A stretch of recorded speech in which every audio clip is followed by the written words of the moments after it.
France 24, LCP. Public Sénat présente.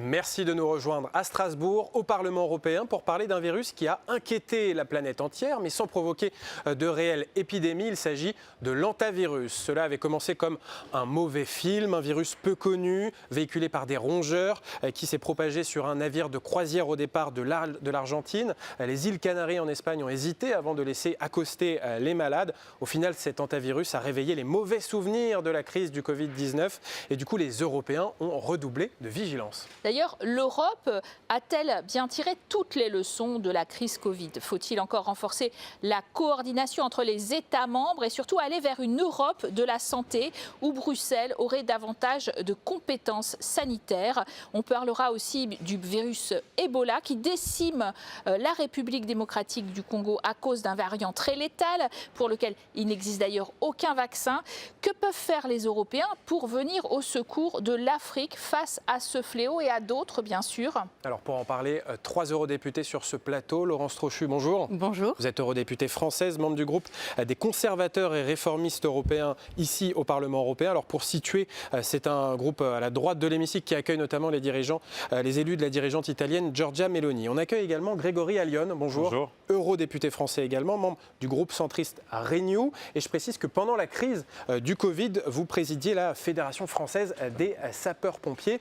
Et puis on accueille un eurodéputé espagnol, Juan Fernando López Aguilar. Bonjour. Vous êtes membre du groupe des sociodémocrates au Parlement européen, du Parti socialiste qui est au pouvoir en Espagne. Et je précise que vous êtes élu des îles Canaries, les îles qui ont accueilli le navire de croisière MV Ondius où s'est développé ce foyer d'hantavirus. Alors écoutons justement la ministre de la Santé du gouvernement socialiste de Pedro Sánchez qui défendait son protocole sanitaire en acceptant l'accostage justement de ce navire. Nous avons pris toutes les précautions et mis en place tous les mécanismes de sécurité afin de traiter ces personnes qui au départ étaient des cas contacts avec toutes les mesures de sécurité comme si elles étaient des cas confirmés. Alors, Monsieur López Aguilar, comment cette gestion de l'hantavirus a été vécue en Espagne et surtout sur vos îles Canaries? Votre pays a été un peu pollué par les fake news autour de ce virus pour dissuader les Espagnols d'accueillir le bateau. Bien sûr, une expérience de grande intensité, mais accompagnée aussi des polémiques et controversies, même politiques.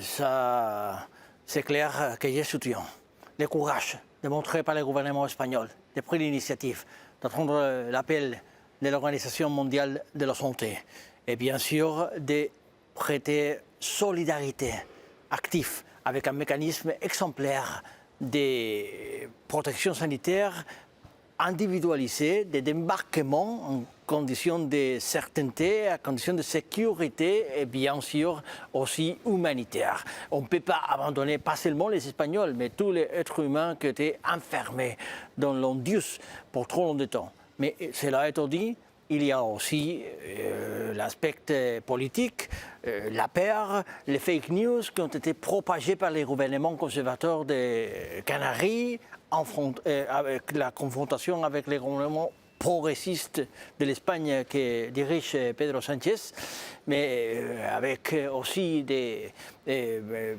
mensonges comme par exemple que les rongeurs, les rats, pouvaient nager jusqu'à la plage et contaminer la population des Canaries, et mettre en risque la population en général. Alors, c'est un cas d'étude, mais en conclusion, la leçon c'est clair. Il faut protocoliser à niveau européen et pas seulement à niveau national parce que le virus ne connaît pas de frontières. On va en parler. Alors, beaucoup de débats politiques en Europe autour de cette alerte sanitaire sur l'hantavirus. Laurence Trochu, on a pris trop de précautions face à ce nouveau virus ?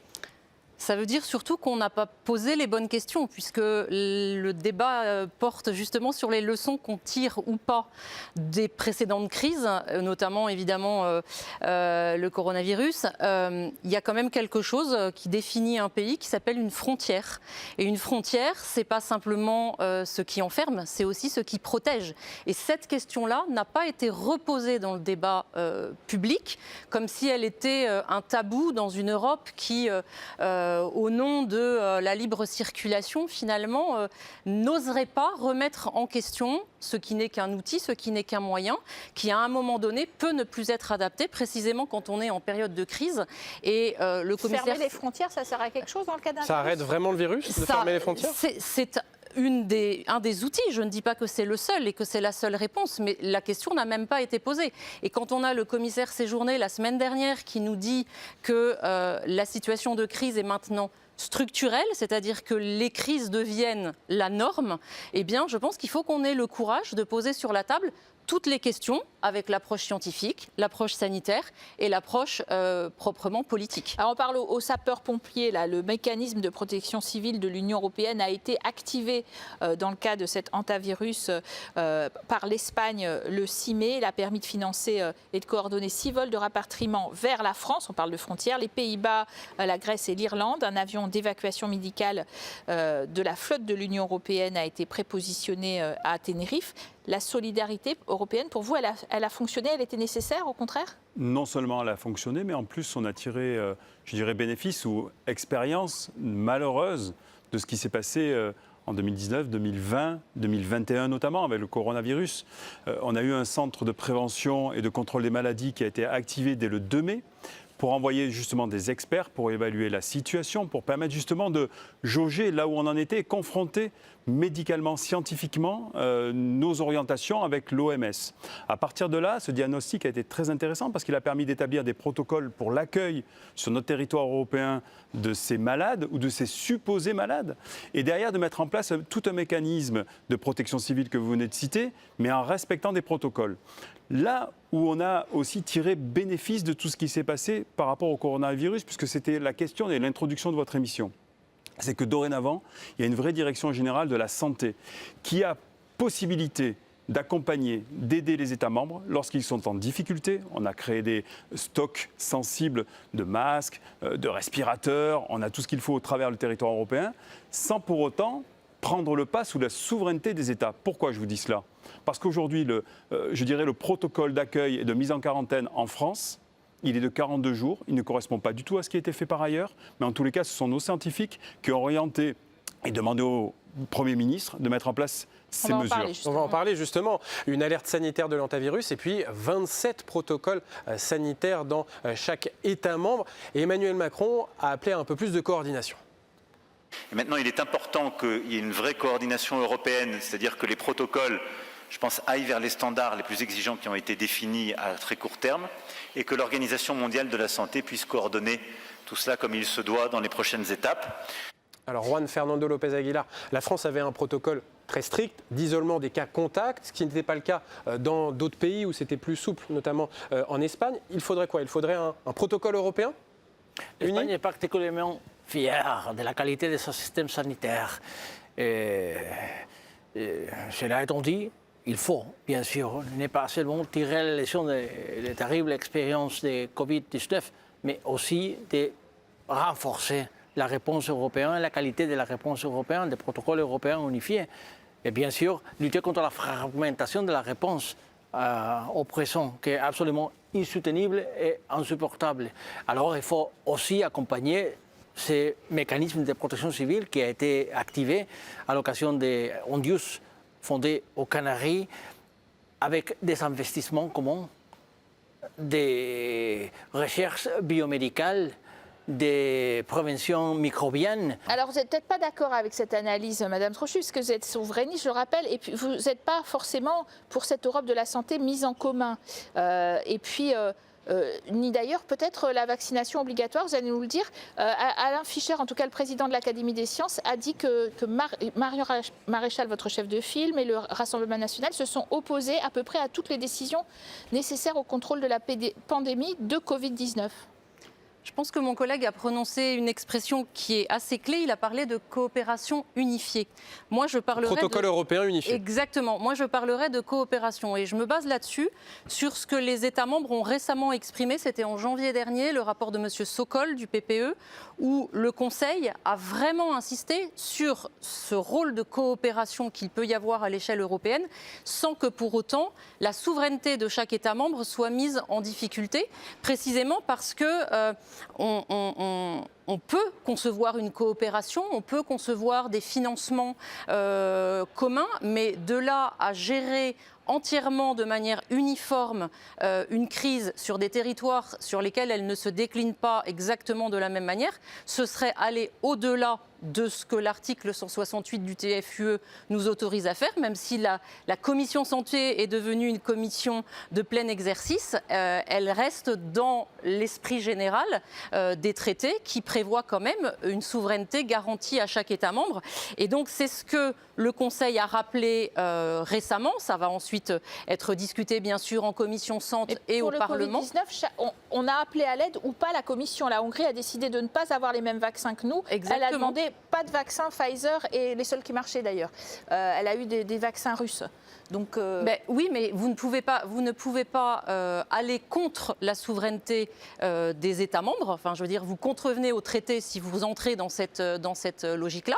Et encore aujourd'hui, je vous dis, ce vote date du 20 janvier. Donc, on est dans la réaffirmation de la souveraineté des États membres en matière de santé. Une réaction, Grégory Allione. J'ai une réaction parce qu'en fait, c'est bien beau, on est sur un plateau, on est dans un monde assez aseptisé, le Parlement européen. Moi, je suis encore pompier volontaire. Je vois depuis des années les crises et j'entends Stéphane Séjourné qui dit qu'on est dans un monde où la crise devient structure même de notre capacité à réagir. Et je le comprends, ce propos.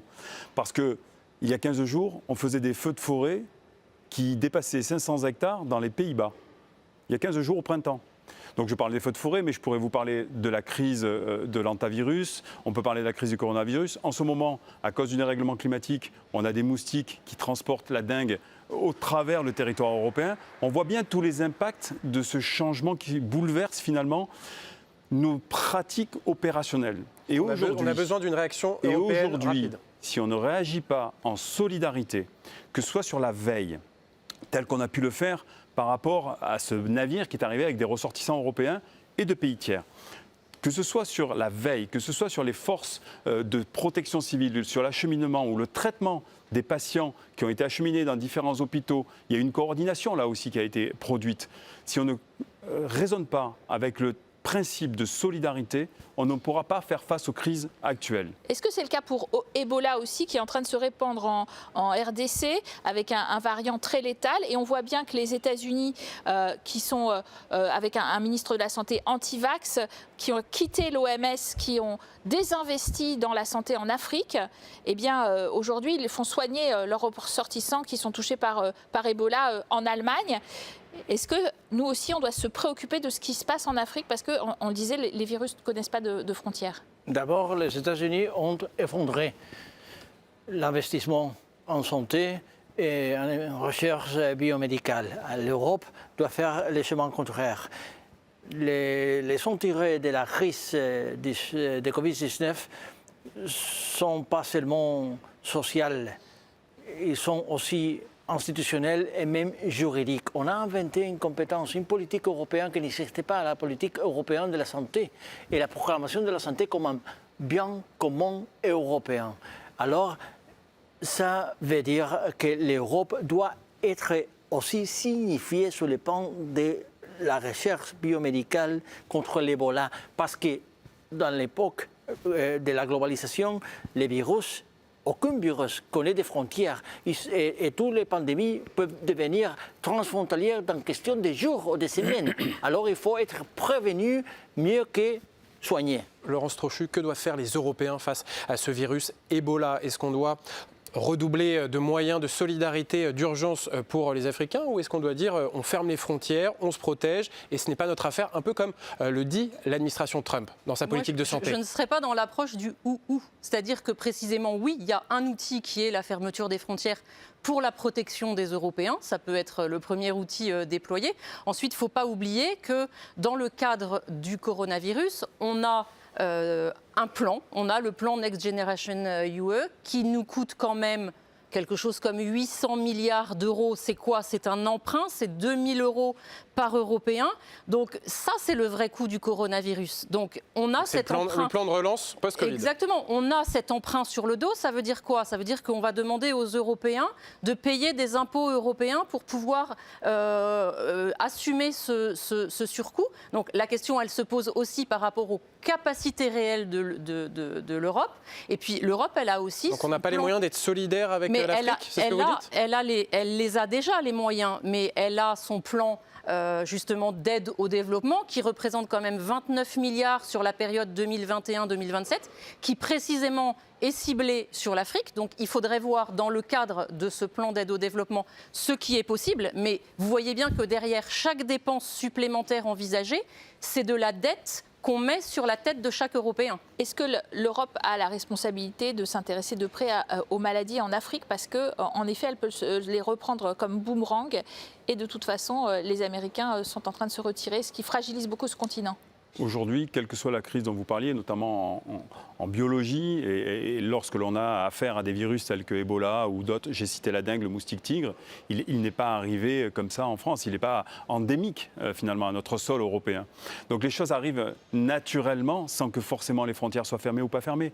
Et dans cette globalisation, dans cet échange mondial que nous avons, oui, tout peut nous arriver. Le fait d'être en veille ailleurs nous permet d'être mieux préparés chez nous. Ça, c'est un premier principe. Et ce que je voulais dire, et c'est une forme de proposition, et on a des amis, des collègues députés européens qui vivent dans les îles. J'étais la semaine dernière, le week-end dernier, en Corse. On est en train, en Corse, d'établir des laboratoires de recherche, justement, sur l'ensemble des maladies, qu'elles soient animales ou humaines. Pourquoi? Parce que nos îles, nos régions ultra-périphériques, ce que je veux dire, c'est, je peux prendre dans l'océan Indien la Réunion, je peux prendre les Canaries, je peux prendre la Corse ou nos îles en Méditerranée, ce sont de véritables sentinelles. Et il faut les armer pour finalement avoir les laboratoires et les capacités pour, soit sur le monde animal, soit sur la partie humaine, avoir les capacités de détecter dès l'instant où quelque chose doit nous arriver. Et on finira sur ces mots. Merci à tous les trois d'avoir participé à ce débat. Merci à vous de nous avoir suivis. Restez bien sûr sur France 24 et les chaînes parlementaires pour plus d'informations.